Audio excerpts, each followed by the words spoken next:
Hello दोस्तों, कैसे हैं आप सब। आज के वीडियो में हम सल्फोनेशन ऑफ बेंजीन को समझने वाले हैं। देखिए, सल्फोनेशन ऑफ बेंजीन जो होता है ना, वो एक इलेक्ट्रोफिलिक एरोमेटिक सब्स्टिट्यूशन रिएक्शन है। असल में क्या है, जो हमारा बेंजीन रिंग है वो इलेक्ट्रॉन रिच है और बेंजीन रिंग अपनी एरोमेटिक भी है, जिसके ऊपर हमारा जो इलेक्ट्रोफाइल आता है ना, वो आके सब्स्टिट्यूशन रिएक्शन शो करता है। आज हमें इसी को ही समझना है। तो इस वीडियो में मैंने आपको रिएक्शन समझाया है और उसके बाद मैंने इस रिएक्शन के पीछे जो मैकेनिज्म इन्वॉल्व है उसको भी मैंने आपको अच्छे से समझाया है। असल में ना, मैं इलेक्ट्रोफिलिक एरोमेटिक सब्स्टिट्यूशन रिएक्शन के बारे में पहले भी वीडियो बना चुका हूँ, जहाँ मैंने बेंजीन का नाइट्रेशन आपको समझाया था। अगर आपने वो वीडियो देखी है तो आप थोड़ा फ़ायदे में रहेंगे, बिकॉज सारी चीज़ें सेम ही है, बस यहाँ पे इलेक्ट्रोफाइल का डिफरेंस है। हालांकि मैंने इस वीडियो में भी आपको अच्छे से समझाया है। ठीक है दोस्तों, तो आराम से बैठिए और आज का वीडियो एंजॉय कीजिए। देखिए, सल्फोनेशन ऑफ बेंजीन, इस रिएक्शन में क्या होता है। आप बेंजीन की जो रिएक्शन है इसको आप कराते हो कॉन्सनट्रेटेड H2SO4 के साथ में, और आपको जो प्रोडक्ट मिलता है वो मिलता है बेंजीन सल्फोनिक एसिड, यानी कि PHSO3H, जो कि कुछ ऐसा दिखता है। अब ये आपका फिनाइल ग्रुप है, इसको आप ऐसे भी लिख सकते हो PHSO3H, इस फॉर्म में भी आप इसे बता सकते हो। और PH का मतलब अपन अगर केमिकली इसको लिखे हैं, ठीक है, तो C6H5 अपन इसको ऐसे लिख सकते हैं, फिनाइल SO3H। ठीक है, तो ये आपका क्या बन गया, बेंजीन सल्फोनिक एसिड। ये तीन तरह से मैंने आपको अलग अलग तरह से लिख के बताया है। ठीक है, तो इन चीज़ों का ध्यान रखना, कभी कभी एग्जाम में ऐसे भी लिखा हुआ आ जाता है, तो कंफ्यूज नहीं होना है। ठीक है, तो देखो क्या करा अपन ने सल्फोनेशन ऑफ बेंजीन में, बेंजीन की रिएक्शन कॉन्सनट्रेटेड सल्फ्यूरिक एसिड के साथ करा दिया, जिससे आपका जो इलेक्ट्रोफाइल है यहाँ पे HSO3 पॉजिटिव, ये आकर आपके बेंजीन रिंग के ऊपर सब्स्टिट्यूशन रिएक्शन शो करता है, जिससे आपका PHSO3H जनरेट होता है। ठीक है, अब देखो इस रिएक्शन के बारे में कुछ मैं आपको बातें बता देता हूँ। ये जो रिएक्शन है ये होता है EASR टाइप ऑफ रिएक्शन, यानी कि इलेक्ट्रोफिलिक एरोमेटिक सब्स्टिट्यूशन रिएक्शन।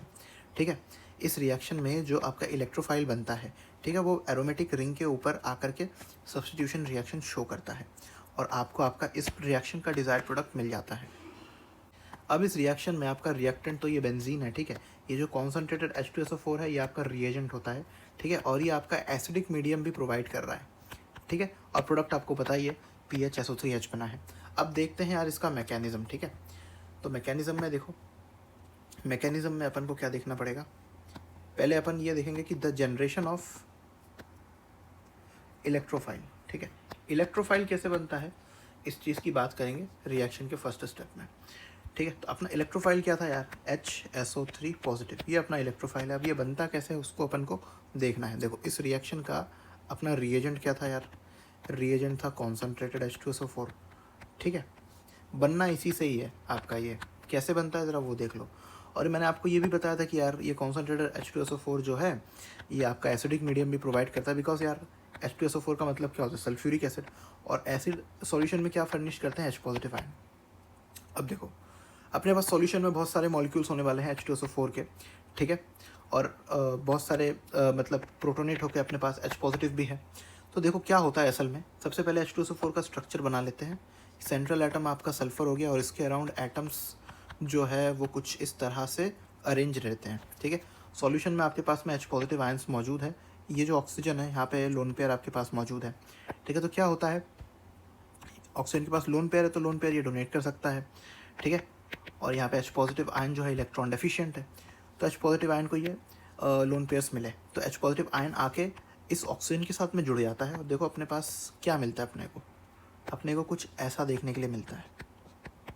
ठीक है, ये जो ऑक्सीजन था इससे H पॉजिटिव आकर जुड़ गया। कैसे जुड़ा, बिकॉज इस ऑक्सीजन ने अपने लोन पेयर इसको दिए। ठीक है, और क्यों दिए, बिकॉज यार इसके पास तो मतलब इलेक्ट्रॉन्स की कोई कमी नहीं थी, इलेक्ट्रॉन रिच था, ये इलेक्ट्रॉन डेफिशिएंट था। ठीक है, तो इनके बीच में ये इलेक्ट्रॉन का मतलब डोनेशन हुआ है। तो देखो यहाँ पे अपने को कुछ ऐसा देखने को मिलेगा। अब यहाँ पे एक चीज़ देखो, ये जो ऑक्सीजन है ना, ऑक्सीजन जनरली 2 बॉन्ड बनाता है, लेकिन यहाँ पे इसने 1 2 3 बॉन्ड बना रखे हैं। तो इसलिए आपको यहाँ पे ऑक्सीजन पे पॉजिटिव चार्ज शो करना पड़ेगा। देखो यहाँ पे ऑक्सीजन के ऊपर मैंने पॉजिटिव चार्ज शो करा है। अब देखो यहाँ पे ना आपको एक अच्छा लिविंग ग्रुप तैयार होता हुआ दिख रहा होगा। अगर ऑक्सीजन यहाँ से इस बॉन्ड के इलेक्ट्रॉन्स को ले लेता है, ठीक है, तो ये H2O के फॉर्म में बाहर निकल सकता है। जैसे कि मेरे कहने का मतलब ये है, ये देखो अगर ऑक्सीजन ने यहाँ से इलेक्ट्रॉन्स को ले लिया, ठीक है, तो ये वाटर के फॉर्म में बाहर निकल सकता है। और ये जो वाटर है ना, एक अच्छा लिविंग ग्रुप माना जाता है। लिविंग ग्रुप यार बहुत टाइप के होते हैं, good leaving group, bad leaving group. ठीक है, और वो leaving group best leaving group होते हैं जो इलेक्ट्रॉन को लेकर के ना न्यूट्रल फॉर्म में बाहर निकले, ठीक है। और यहाँ से अगर ऑक्सीजन इलेक्ट्रॉन को लेकर के बाहर निकलता है ना, तो वो वाटर के फॉर्म में बाहर निकलता है, यानी कि वो न्यूट्रली बाहर निकल रहा है। तो यहाँ पे बेस्ट लिविंग ग्रुप होता है आपका H2O, या फिर कोई से भी ऐसे मतलब लिविंग ग्रुप जो आपके इलेक्ट्रॉन्स को लेने के बाद में न्यूट्रल फॉर्म में बाहर निकले ना, उनको अपन बेस्ट लिविंग ग्रुप की कैटेगरी में रखते हैं, ठीक है। तो यहाँ पे H2O के फॉर्म में ऑक्सीजन अपने इलेक्ट्रॉन को लेकर बाहर निकला है, और क्योंकि यहाँ से इलेक्ट्रॉन गए हैं तो आपको सल्फर के ऊपर पॉजिटिव चार्ज दिखाना पड़ता है। तो देखो यहाँ पे अपने को क्या मिलता है, कुछ ऐसा अपना स्ट्रक्चर यहाँ पे बन जाता है। सल्फर के ऊपर आपको पॉजिटिव चार्ज यहाँ पे शो करना पड़ेगा। और अगर आप इसको देखें तो आप इसको कैसे लिख सकते हो, देखो H, यहाँ पे सेंट्रल एटम S है और 1 2 3 ऑक्सीजन है, तो HSO3 पॉजिटिव। तो यहाँ से आपका जो इलेक्ट्रोफाइल है वो जनरेट हो चुका है, ठीक है। अब देखो इलेक्ट्रोफाइल अपना क्या होता है, इलेक्ट्रॉन डेफिशिएंट है। अब क्योंकि ये इलेक्ट्रॉन डेफिशिएंट है तो देखो क्या होता है, ये अपने पास में बेंजीन रिंग है। मैं इसको थोड़ा अच्छे से बना के दिखा देता हूँ। ये अपने पास में क्या है, बेंजीन रिंग है। देखो यहाँ पे अपने पास में बेंजीन रिंग है और ये है इलेक्ट्रॉन रिच, बिकॉज इसके पास में पाई बॉन्ड के इलेक्ट्रॉन्स हैं, ठीक है। और ये रहा अपना इलेक्ट्रोफाइल। इलेक्ट्रोफाइल मतलब इलेक्ट्रॉन का लवर, जिसके पास में इलेक्ट्रॉन की डेफिशिएंसी होती है, ठीक है। तो इसको इलेक्ट्रॉन चाहिए और इसके पास इलेक्ट्रॉन रिचनेस मौजूद है, तो ये दे सकता है। तो ये अपने पाई बॉन्ड के इलेक्ट्रॉन को यहाँ पे डोनेट करता है। अब जिससे क्या होता है, देखो जिससे आपका जो ये इलेक्ट्रोफाइल है ना, मैं इसको ई के फॉर्म में लिख देता हूँ, ई पॉजिटिव के फॉर्म में। तो ये आपका इलेक्ट्रोफाइल, मान लो अगर यहाँ से इलेक्ट्रॉन गए, ठीक है, और ये ई आके मान लो आपके इस कार्बन एटम से जुड़ गया, तो आपके पास यहाँ पे क्या देखने के लिए आपको मिलेगा, तो आपको यहाँ पे कुछ ऐसा देखने के लिए मिल रहा है कि इस कार्बन से आके आपका इलेक्ट्रोफाइल जुड़ा है, ठीक है। अब देखो यार हुआ क्या है, जुड़ने से पहले की कहानी को एक बार देखो। ये वाला जो कार्बन था, इसका एक बॉन्ड इधर था, दूसरा बॉन्ड इधर था, तीसरा बॉन्ड इधर था, ठीक है। और एक बॉन्ड ये हाइड्रोजन के साथ बना रहा था, क्योंकि यार कार्बन 4 बॉन्ड बना रहा है। तो मैंने आपको बताया ये जो कार्बन था, एक बॉन्ड इस वाले कार्बन के साथ, एक बॉन्ड इस वाले कार्बन के साथ, और इनके बीच में यार डबल बॉन्ड बना हुआ था। तो 1 2 3 बॉन्ड ऐसे हो गए, और एक इसका जो चौथा बॉन्ड था वो हाइड्रोजन के साथ था। फिर अपना ये इलेक्ट्रोफाइल जो आया, ठीक है, क्योंकि ये पाई इलेक्ट्रॉन डेंसिटी जब डोनेट हुई इलेक्ट्रोफाइल को, तो इलेक्ट्रोफाइल मान लो आपका यहाँ पे भी जुड़ सकता था, यहाँ पे भी जुड़ सकता था। यार आप यहाँ पे जोड़ लो इलेक्ट्रोफाइल को, लेकिन मैंने यहाँ पे जोड़ रखा है, ठीक है। ये पर्सनल प्रेफरेंस है, आप जिस कार्बन पे एटम पे चाहो वहाँ पे जोड़ सकते हो। तो मैंने यार यहाँ पे जोड़ा, ठीक है। अब देखो यहाँ से तो एक डबल बॉन्ड हट गया, ठीक है, एक बॉन्ड, 2 बॉन्ड, तीसरा बॉन्ड हाइड्रोजन के साथ था, अब चौथा बॉन्ड इलेक्ट्रोफाइल के साथ बन गया। तो ये वाला जो आपका कार्बन है ना, ठीक है, इस वाले कार्बन का तो ऑक्टेट कंप्लीट है, ठीक है, बिकॉज ये 4 बॉन्ड बना रहा है, पहला, दूसरा, तीसरा और ये चौथा हाइड्रोजन के साथ। लेकिन यहाँ पे जो कार्बन था, अगर आप इसकी स्थिति को देखोगे ना, तो इलेक्ट्रोफाइल जब आके यहाँ पे जुड़ गया है, ठीक है, तो इस कार्बन की स्थिति कुछ ऐसी हुई है कि ये बस अब 3 बॉन्ड्स ही बनाता है, ठीक है।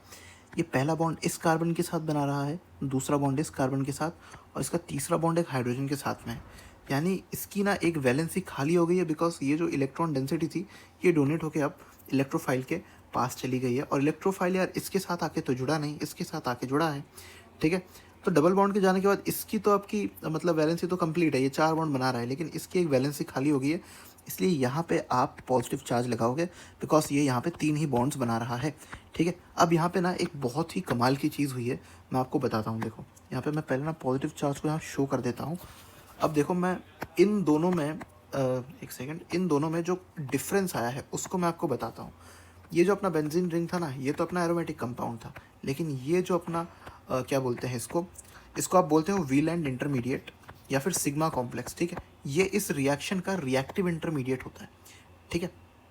तो ये जो आपका रिएक्टिव इंटरमीडिएट है ना, व्हीलैंड इंटरमीडिएट या फिर सिग्मा कॉम्प्लेक्स, इस कंपाउंड की एरोमेटिसिटी जा चुकी है, ठीक है। और ये जो है ये एक नॉन एरोमेटिक कंपाउंड है, ठीक है, और ये एक एरोमेटिक कंपाउंड था। अगर आप स्टेबिलिटी वाइज देखोगे ना, तो aromatic compounds are more stable than non aromatic compound. यानी कि स्टेबिलिटी वाइज देखें तो यहाँ से यहाँ जाने में स्टेबिलिटी रिड्यूस हुई है, ठीक है, बिकॉज ये नॉन एरोमेटिक बना है। तो यहाँ पे अपन को स्टेबिलिटी वापस गेन करनी पड़ेगी, इसको वापस से आपको एरोमेटिक बनाना पड़ेगा। अब देखो कब कोई कंपाउंड नॉन एरोमेटिक होता है और कब कोई कंपाउंड एरोमेटिक होता है, उस चीज़ को समझते हैं। बेंजीन रिंग एरोमेटिक क्यों था, इसके लिए एरोमेटिसिटी के अपन को 4 क्राइटेरियाज को फुलफिल करना पड़ता है। पहला क्राइटेरिया होता है आपका जो कंपाउंड है ना वो साइक्लिक होना चाहिए, ठीक है, तो ये तो भाई साइक्लिक है, ठीक है। दूसरी जो कंडीशन है वो ये है कि ये जो कंपाउंड है आपका, ठीक है ना, इसमें प्लेनैरिटी मौजूद होनी चाहिए, यानी कि इसका हर एक एटम जो है वो sp2 हाइब्रिडाइज होना चाहिए और इस कंपाउंड में आपके ये जो कार्बन एटम्स हैं ये सब sp2 हाइब्रिडाइज थे। ठीक है, तीसरी कंडीशन क्या है, इसमें कॉन्जुगेशन की फिनोमिना मौजूद होनी चाहिए जिससे ये जो कंपाउंड है इसमें रेजोनेंस हो सके। ठीक है, तो देखोगे आप इसमें कॉन्जुगेशन मौजूद थी। कॉन्जुगेशन कैसे मौजूद थी वो देखो, बिकॉज इसमें डबल बॉन्ड, सिंगल बॉन्ड, फिर डबल बॉन्ड तीनों कंटिन्यूएशन में मौजूद थे। जब डबल बॉन्ड, सिंगल बॉन्ड और डबल बॉन्ड तीनों कंटिन्यूएशन में मौजूद होते हैं ना तो इसको कॉन्जुगेशन बोलते हैं। और इस क्राइटेरिया में आपका जो कंपाउंड है वो रेजोनेंस की फिनोमिना शो करता है, तो अपने बेंजीन में ये चीज़ मौजूद थी। ठीक है, और जो चौथा क्राइटेरिया होता है ना वो होता है हकल रूल का। ठीक है, हकल रूल का मतलब होता है 4n+2 पाई इलेक्ट्रॉन्स। ठीक है, यानी कि आपके सिस्टम में ये जो अपना सिस्टम था, ठीक है, इसमें जितने भी इलेक्ट्रॉन्स मौजूद है, ठीक है, पाई इलेक्ट्रॉन्स वो इवन होने चाहिए। ठीक है, और 4 के मल्टीपल्स में नहीं आने चाहिए। ठीक है, यानी कि टोटल इलेक्ट्रॉन्स आपके 4 नहीं हो सकते, 8 नहीं हो सकते, 12 नहीं हो सकते।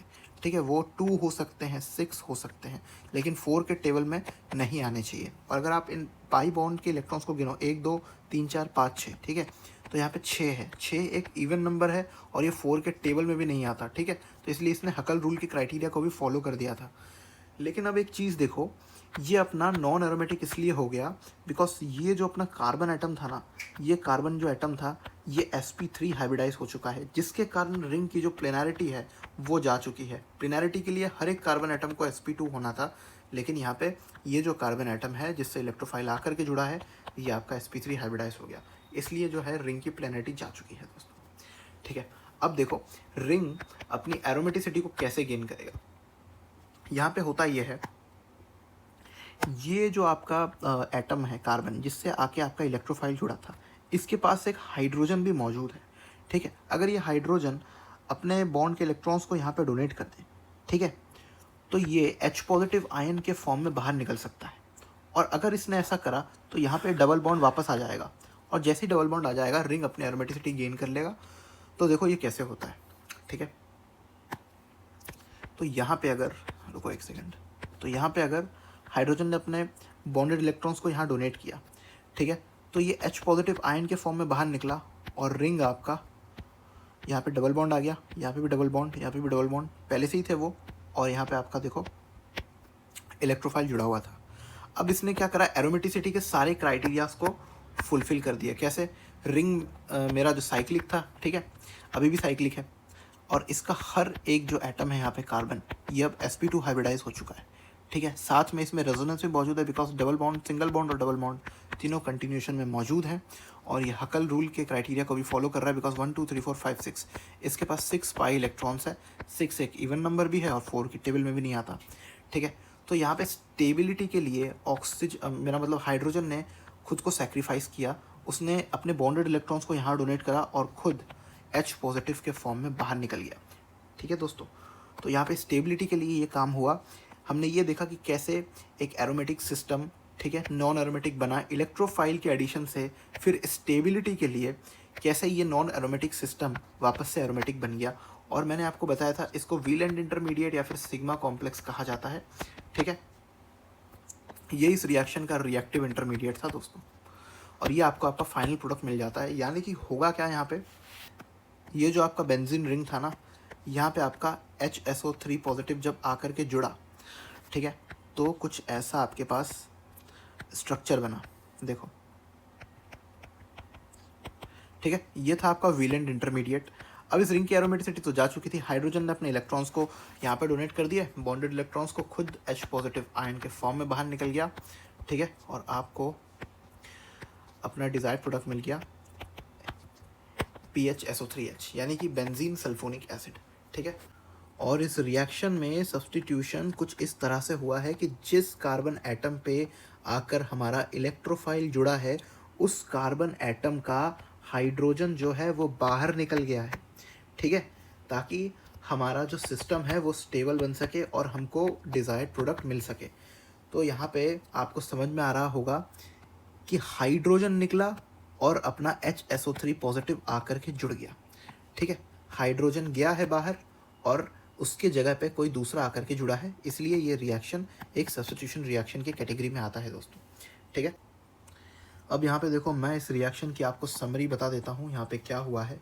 अपने पास में बेंजीन था, इसकी रिएक्शन अपन ने कॉन्सेंट्रेटेड H2SO4 के साथ करवाया है, जिससे अपन को बेंजीन सल्फोनिक एसिड मिला है।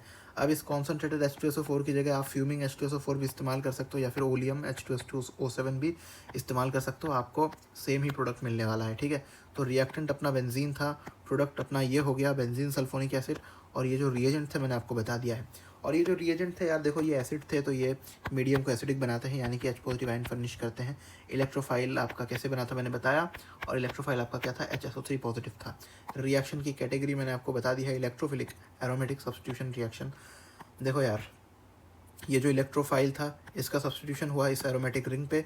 ये रिंग एरोमेटिक क्यों थी, बिकॉज रिंग अपनी भाई साइक्लिक थी। ये प्लेनर था रिंग, बिकॉज इसमें हर एक जो एटम था, जो कार्बन एटम था, वो sp2 हाइब्रिडाइज्ड था। ठीक है, इसलिए अपनी ये जो रिंग है ये प्लेनर भी हो गई।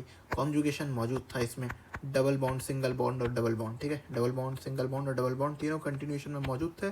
देयरफॉर सिस्टम में कॉन्जुगेशन था, और इसलिए बेंजीन रिंग में रेजोनेंस हो रही थी। 4n+2 पाई इलेक्ट्रॉन के रूल को भी फॉलो कर रहा था ये, जिसको हकल रूल बोलते हैं। आप अगर पाई इलेक्ट्रॉन्स को अगर गिनते हो इस रिंग के 1 2 3 4 5 6 6 इलेक्ट्रॉन्स थे, 6 मतलब 6 पाई इलेक्ट्रॉन्स थे। 6 एक इवन नंबर है, ये 4 के टेबल में भी नहीं आता, इसलिए यहाँ पे हकल रूल अपना फॉलो हो गया है। ठीक है दोस्तों, समझ में आ रही है बात। रिंग एरोमेटिक थी, समझा दिया। और ये जो इलेक्ट्रोफाइल था ये आकर सब्स्टिट्यूशन इसलिए हुआ बिकॉज जिस कार्बन से आकर के जुड़ा है ना, ठीक है, उस कार्बन का हाइड्रोजन बाहर निकल गया, यानी कि आप ये समझो कि हाइड्रोजन के प्लेस पे आकर के अपना इलेक्ट्रोफाइल जुड़ा है। ठीक है, तो इसलिए ये इलेक्ट्रोफिलिक एरोमेटिक सब्स्टिट्यूशन रिएक्शन कहलाता है, जिसको अपन ने शॉर्ट फॉर्म में EASR बोला था। रिएक्शन का जो रिएक्टिव इंटरमीडिएट था यार, वो था अपना सिग्मा कॉम्प्लेक्स, या फिर इसको अपन व्हीलैंड इंटरमीडिएट भी बोलते हैं।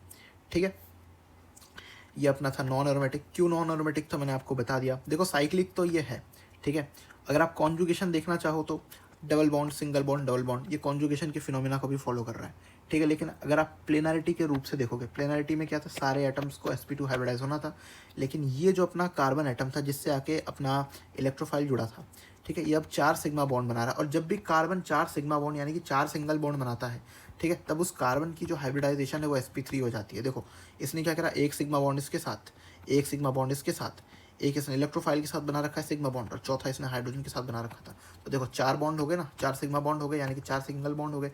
तो इस कार्बन ने 4 सिंगल बॉन्ड बना लिए थे, तो ये sp3 हाइब्रिडाइज्ड हो गया था, जिससे रिंग की प्लेनरिटी डिस्टर्ब हो गई। ठीक है, प्लेनरिटी को गेन करने के लिए क्या करा, जिस कार्बन से इलेक्ट्रोफाइल जुड़ा था उस कार्बन का जो हाइड्रोजन था उसने खुद को सेक्रीफाइस करा, यानी कि उसके इलेक्ट्रॉन्स को वो रिंग में डोनेट करके चला गया, जिसके कारण वो H पॉजिटिव आयन के फॉर्म में बाहर निकला और रिंग ने अपनी एरोमेटिसिटी को गेन कर लिया। ठीक है दोस्तों, तो यहीं तक था हमारा आज का रिएक्शन।